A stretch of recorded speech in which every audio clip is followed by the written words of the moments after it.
Hello everyone and welcome to this podcast, The Balancing Act, a life that changed the way we work, which is part of the Oxford Brookes University unscripted podcast series. And I'm here today with Joanna Foster CBE, and I'm delighted to be speaking to Joanna. We already have done one podcast where we've been discussing work-life balance and how she became involved in this work. I like to say that the work of Joanna has been absolutely instrumental in shaping national policy and practices for us now to all enjoy the opportunity or having option of flexible working and better combine our private life with our work. So in the previous podcast, you gave me a really very good insight my first question was, how did you all start, Joanna? How did we start talking about work-life balance? And you gave me very good insight into that and how, stress in the workplace and people starting to notice that this was caused by difficulties in combining family with work and then some action. And you were there ready to do something about it, to engage with employers throughout your work. And you became more and more involved to the point that when here in the UK, you're starting to get traction for your work with also some major employers. I think in the previous podcast, you told me that you managed to tackle the insurance industry. I know that then you were appointed as chair of the Equal Opportunity Committee. I think, if I remember correctly, you were the second chair. At that point, in parallel, women were gaining more and more importance in the workplace. Their participation in the workplace, I think it's fair to say, was expanding fast, also driven by some of the European Union policies as well, national policies. So how did this appointment come about? Well, I will give the credit to some of those wonderful women journalists. We had colossal media coverage for all the stuff we were doing with women's development, and a colossal media coverage too when companies were taken to tribunal for discrimination cases and lost. And there was a lot of research beginning to be done in higher education too. So all that got very good coverage. And so one day I came back to Oxford from commuting, and there was a rather posh letter, didn't look like the gas bill. And I dropped my things in the hall and noticed that, thank goodness, my daughter had started cooking, and she said, "Mum, you must open that posh letter." Anyway, it turned out to be a letter from Douglas Hurd, who was Home Secretary in Maggie Thatcher's government. And it said, would I be interested in becoming chair of the Equal Opportunities Commission? Those were the days when they just pointed a finger. Yeah. And I looked at the envelope again. It was the right. It was a genuine one. And Kate said, "Go on, Mum, you've got to do it." Yeah. So there was a lot of family discussion about what to do, because even the job I've been doing, I had to travel a lot, and being away from home, as one knows, needs a lot of organisation. And my husband had just gone back actually to France. The culture of Oxford didn't suit him as much as being able to do all sorts of things in France, which was interesting. Right. So I was busy holding the teenagers who were busy being quite teenage. Yes. Anyway, it's interesting that Douglas Hurd did it rather than Maggie Thatcher. She pulled up the drawbridge about women. If you remember, she had twins, and I always say it was because she wanted to economise on 9 months being pregnant. Yes. And she wasn't at all keen on the European Union directives, and that was a nightmare to her. So having made this quite difficult decision whether to do it, although it was terribly exciting, there then was a lot of media flurry about what's this woman going to do? She's much younger than my successor, who was Baroness Beryl Platt, who's championed women into engineering. She was an engineer, and that was very successful and has continued to be successful. And I had the EOC had a lot of power. Some of it, the equal pay legislation, was very difficult, and it took a long time to come to fruit. But we had the legislation and the law, and we had a huge duty to promote. And I had a very good commission. The Equal Opportunities Commission had a commission which was very diverse: Scotland, Wales, Northern Ireland, trade unions, private sector, public sector. They were wonderful. I've always made a point of having a board or a commission who's much brighter and full of ideas and very mixed, and they were certainly that. And we decided then, as a commission, that we were going to go for family-friendly, childcare, flexible work, part-time work, because part-time workers had the worst deal of all when it came to pay. Yes. And equal pay, and to push the business case for diversity. On the legal side, we had some major cases, and I always think, when I think about the NHS, there was a case once with a young woman whose child was just going to school and she wanted to become a midwife. So she went to the interview, and they said, no, you can't, you have to be at home with your child. I mean, talk about open discrimination. Yes. And the EOC said then, we can either do an absolute, look at absolutely everything you're doing, or we can take you to court. And they said, hands up, we'll start doing things. So I worry slightly now when I go to see my GP that there are so many people working flexibly, which of course that was one of the abilities to do in that piece of work that the NHS did way back then, that there are not enough full-time people, but it's wonderful for doctors who want to work flexibly and things. So cases like the NHSK were key. On the promotion side, we had something called the Employers Forum, which was all about learning from each other, good practice, and people shared good practice, and good practice from around the world, and Scandinavia was very good to look at as well. We did a lot of research. We were practically the bottom of the world's childcare provision list, but when you start publishing the research, as you know so well, people say, oh my goodness, is that the case? And start doing things. We did massive conferences, massive articles, and the media continued to be very, very, very helpful, as indeed were women themselves. So those were the tools, as it were, the EOC had. Europe, meanwhile, the EU was progressing. They had an equality group, and we did, every year there was a different nationality. So I chaired that for 1 year. That was wonderful, because you could see exactly what else was going on and what we hadn't yet adopted and it was worthwhile adopting. So there was a lot of learning across all the different countries and practice. But I think the key thing for me was, who is our audience? Who do we want to get to think about it and to take action? And I had a diary full of speaking engagements with all manner of audiences.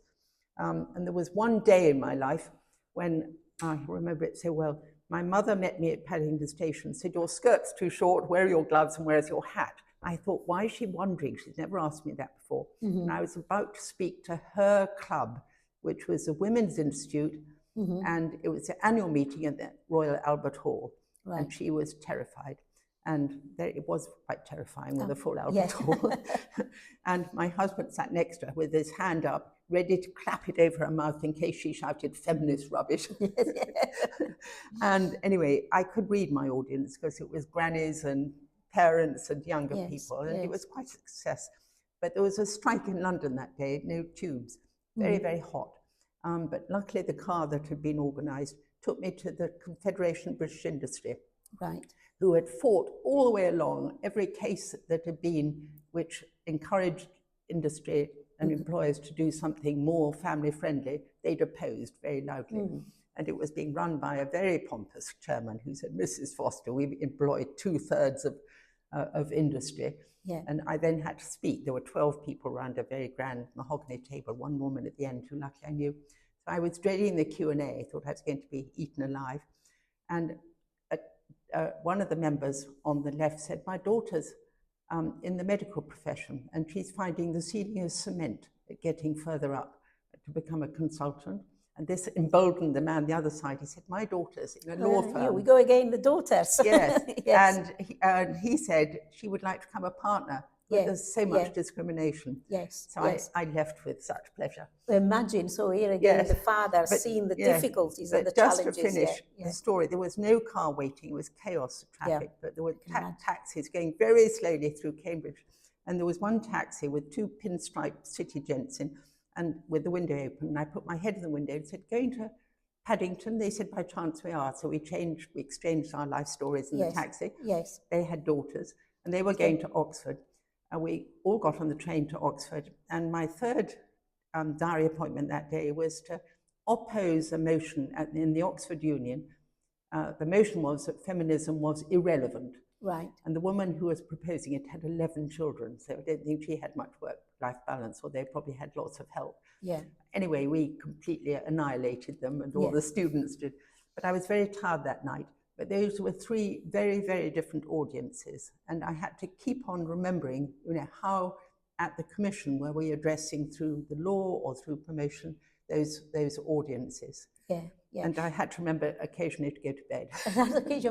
That is very interesting, how you had to, I imagine you had to calibrate and adjust what your message wanted to be, depending on the audience, depending on who you're talking to, how important it is. You're absolutely because right. you want them to buy into what you're saying. Absolutely. And the message is the same, but it's the way you deliver it. And it's got to be a message that goes with what they were championing themselves. Yes. And, so that was called productivity. Absolutely, it needs to align to their interests, isn't it? Absolutely. Otherwise, they won't engage. Yeah.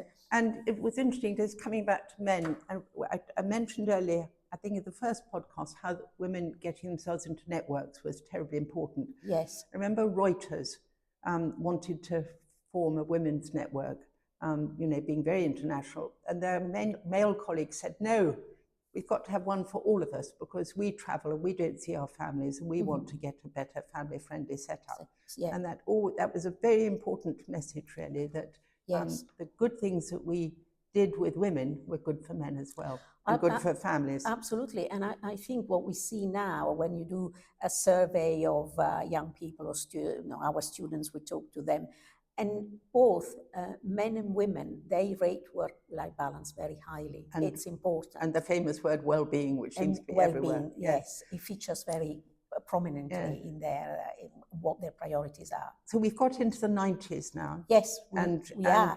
And Maggie Thatcher was not at all keen on me because I endlessly Have you ever met her in person? Yes, I met her several times, and she was all right to meet, but her policies weren't parallel with what I was trying to do, because she hated what the European Union was doing, because it overrode what we were doing, and she hated the fact she didn't think anyone should get stressed. Now, she apparently never needed much sleep, lucky old her.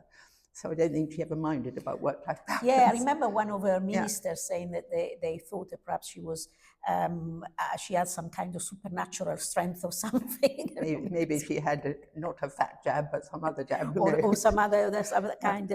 But it's interesting, isn't it? Because she had herself a family, she had children, and do you remember when she got terribly upset when her son got lost in Africa? Yes. She cried. Yes. Whereas I think she and Carol didn't get on properly eye to eye. I think Carol had a slightly different aspect on life, but who knows? Yes, but nonetheless, she didn't do it terribly. But all during this time, there was a lot of progress. And at the end of the 90s, John Major took over, and he was keen on equal opportunities. He was so lovely.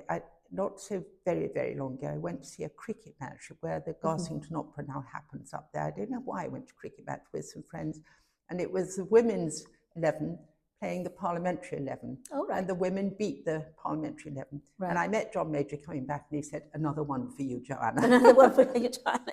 I'd forgotten that. Yeah. And then, meanwhile, Tony Blair and his in opposition was took all this on board and was beginning to sharpen their spears. It seems from what you said that there was a lot of progress made in those years, and especially in you being in that position of being the chair of the Equal Opportunity Commission, you were able really to progress things. It gives a sense quite a pace, I would say. I was only chair till the 1990s, and Blair didn't come government till 1997. But there was a big push going on. Yes, he had people like Harriet Harman and some very good people who minded a lot about it. And they were preparing a very big Equality Act, which they didn't push, needless to say, till they were in government. Yeah, but I suppose all that work that you did there, it really prepared the territory for then. And there'd been a lot of research, a lot of evidence-based stuff, and a lot of, there was a wonderful organisation called Opportunity Now, which the previous deputy chair of the Equal Opportunity Commission, Elspeth Howe, whose husband resigned, do you remember, he was Foreign Secretary and he and Maggie didn't agree Oh, at all. yes, yes. But, Oh, yes, of course. But Yes, I Elspeth remember thought that it was one. terribly important that there was an organisation where you had the top people in companies. In the private sector, this was. And that was hugely powerful because they began championing it and doing and underwriting things. And so having that powerful group called Opportunity Now, which came out of business in the community. I remember that, yes, yeah. Which was very good. I'm not sure whether that is still going on. I don't business think in so. the community, I think, has some equality bit, but I'm not sure what. I think there has been lately much more mainstreaming of equality, so there are no more specific groups, but it's part of the mainstream of what they do. So the gap was, the pay gap was beginning to narrow, and we could begin to see women were much more visible going up it. And you know, there were more women appearing on our screens doing serious things and not just flippity-jit things. So all that was beginning to make progress. And the EU was, as I say, was developing more and more policies. Flexible working regulations in 2002, for instance, made a huge difference about children and caring responsibilities. But also I remember, the once you came and supported one of the events that I think it was a seminar series that we were doing. We received some funding from the ESRC. We're doing this family-friendly seminar series focusing on family friends. I remember you told us a little anecdote about when you were championing the Pregnant Worker Directive. Oh, yes. And I got summoned by Maggie Thatcher's senior civil servant and told, could I not say these kind of things? Yes, I remember you telling us, but nonetheless you did. You did, and in the end, the UK signed up to that, and now we've gone a long way from that. So I came to the end of my time at the Commission, and I had to think and think with my family quite a lot as well about what to do, because it had been, it was wonderfully interesting, and because it was so diverse, but it was quite pressurized. I bet, from what you told me, and you so, must be incredibly busy. And my parents were getting older, so the whole question of being, stuck between childcare, even though they were teenagers, and aging parents was a big issue for me. So I had to decide what to do next. So when I left the EOC, I thought, right, I want to go on doing the family-friendly stuff. And I was asked whether I would chair for the UK, the United Nations International Year of the Family. That was in 1994. And I had, again, I divided it into a series of commissions of different research projects and promotion projects. And we did it all over the country, and we produced I thought I read it the other day, it was a very interesting report, but it really advanced things. Maggie always thought that one family should be 2 + 2. Well, it was quite clear in what we discovered going all over the country in all our events that families came in all shapes and sizes. Yes, absolutely. So I was really pleased to do that. And coming out of that, I did a stint working with BT, which got me into a big company. And I had a wonderful, it was called the Communication Forum, to do with how people communicate across the diverse parts of personally as well as with business. But out of that came the Work-Life Forum, which I started. And that was with all manner of employers, rather like the EOC's Employers Forum. And it was all based on good practice. And it was brilliant. And I was really excited that it was going so well. And one day, a minister whose name I won't mention, or perhaps I will, it was Margaret Hodge, told me that she was starting something to do with work-life. And so, of course, all those CEOs felt they had to go and join the government one. So I was fed up with that. So that really ended the Work-Life Forum. So I went back to the Industrial Society and got it integrated into leadership training, which seemed to me quite important. Meanwhile, Tony Blair was doing all his stuff and the Equality Act, which was very all-enveloping. And of course, turned out to be the EOC got abolished and the Human Rights Commission came, which covered race, everything. And of course, it's incredibly complicated now. Yes, it is. When I think about it, my job was quite quite easy when you're dealing with Well, I'm not sure whether that is the case, but it is complicated now with all the human rights issues. I suppose there are different type of complications depending on what stage you are at of the equality. Because equality evolves, our understanding of equality evolves all the time. But it's interesting as to whether you have a targeted organization. I was asked on a couple of occasions to go to Australia to do some work, lecture tours, and it was the head of their Human Rights Commission, and his passion was for children. Right. And that's where the budget went. So the women only had a tiny budget. So it got too diffused, really. And interesting, the International Year of the Family, we only had a minute budget from the government, but all Australia, America, all around the world, they had enormous government grants. Although I do remember that we started it the beginning of 1994 with a very ecumenical service at St. Martin's in the Field. And it was just after there'd been a big scandal, a marriage scandal amongst one of the ministers. All right. And that was given a very bad press. And they all turned up, including Virginia Bottomley, who happened to be the daughter of my wonderful boss. Oh, I see. Rather different politics. And they all looked as if they were terribly keen on families, so they had to come up with the money.